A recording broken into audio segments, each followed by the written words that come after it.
ఉదయ TV. Hyderabad నగరంలో హైడ్రా సంచలనంగా మారింది. విరామం లేకుండా అక్రమ కట్టడాలను పునాదులను తవ్వుతుంది. ఇలా దూకుడుగా ముందుకు సాగుతున్న హైడ్రాకు జీహెచ్ఎంసీ కమిషనర్ ఆమ్రపాలి షాక్ ఇచ్చారు.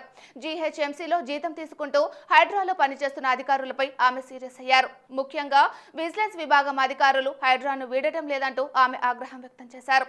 హైడ్రా కమిషనర్ కు జవాబుదారీగా ఉంటూ జీహెచ్ఎంసీ కమిషనర్ ఆదేశాలను పట్టించుకోవడం లేదని ఫైర్ అయినట్లు తెలుస్తోంది. తమ పరిధిలో పనిచేయని అధికారులకు ఇకపై జీతాలు ఇవ్వొద్దని ఆమె ఆదేశాలు జారీ చేసినట్లు తెలుస్తోంది.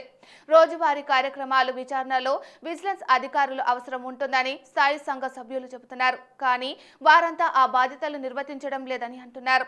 ఈ మేరకు సభ్యుల అభ్యంతరం వ్యక్తం చేయడంతో జీహెచ్ఎంసీ కమిషనర్ తీవ్రంగా స్పందించినట్లు తెలుస్తుంది.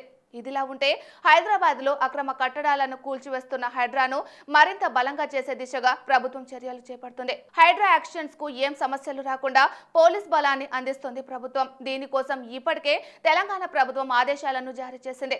ఇందులో భాగంగా 15 మంది ఇన్స్పెక్టర్లు, 3 రిజర్వ్ ఇన్స్పెక్టర్లు, 6 ఎస్ఐలను కేటాయిస్తూ ఆదేశాలు జారీ చేశారు. Law and order DG Mahesh Bhagwat ఇతర జిల్లాలో పనిచేస్తున్న వారిని ఇక్కడకు రప్పించి హైడ్రాకు కేటాయిస్తూ ఆదేశాలు జారీ అయ్యాయి. రానున్న రోజుల్లో హైడ్రాకు పోలీస్ స్టేషన్ ను కూడా కేటాయించేందుకు ప్రభుత్వం ఏర్పాటు చేస్తుంది. హైడ్రా పరిధిని జీహెచ్ఎంసీ నుంచి హెచ్ఎండిఏ వరకు విస్తరించాలన్నది ప్రభుత్వ ఆలోచనగా తెలుస్తుంది.